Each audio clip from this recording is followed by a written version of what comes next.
Thank you, Jim. So I'll just talk a little bit about some of the cost of living measures that are in the budget. Since about 2001 or 2021, economies around the world have been grappling with a cost of living crisis that has its foundations in a series of inflationary shocks. First, we had the pandemic, which shut down sectors of the economy. As economies then began to reopen, the release of pent-up demand exposed bottlenecks in global supply chains. Russia then invaded the Ukraine in early 2022, which triggered further disruptions to production, as well as a series of economic sanctions. Together, these forces generated very large increases in energy prices and food prices, which rippled through global supply chains. The upshot of these shocks was an unexpected large surge in inflation after the period of very subdued inflation. In Australia, inflation peaked at about 7.8% in the December quarter of 2022, some 2.5 times higher than the Reserve Bank's upper limit for its target range for monetary policy. This inflationary surge has led to an unprecedented decline in real incomes. Real gross disposable incomes for Australian households on a per capita basis fell by just over 5% in 2022-23, which is the largest decline recorded by the ABS's current series. The good news is that those inflationary pressures started to abate in 2023.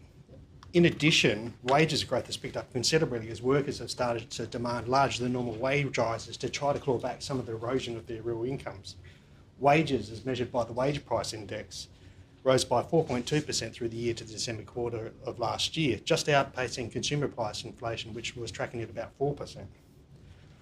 That inflation has now come down and wages are now growing at a faster pace than consumer price inflation does not mean that the cost of living crisis is over. Prices are now at a much higher level than they were at the start of the current inflationary cycle, and relatively strong as wages growth will need to be maintained for some time in order to claw back that large erosion of real incomes that we saw back in 2022, 2023.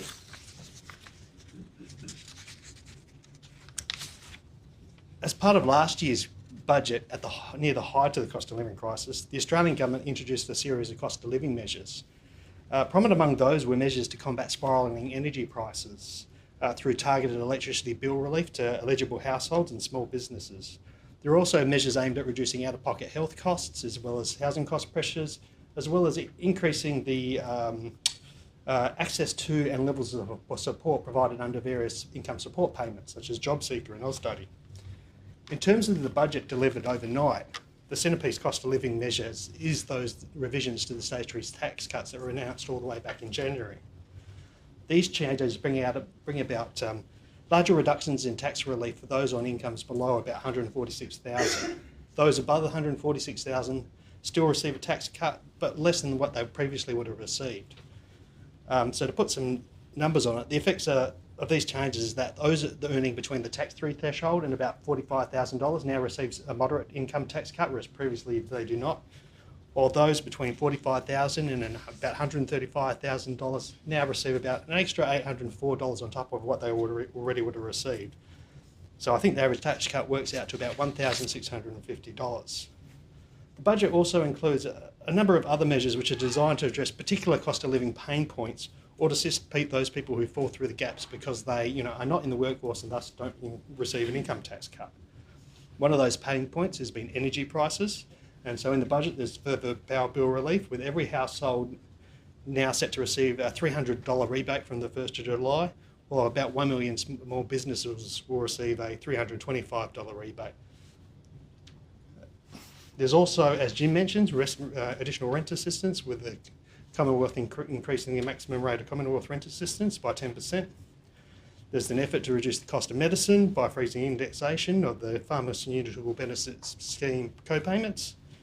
There's also measures targeted at students with the student debt relief resulting from changes to indexation arrangements.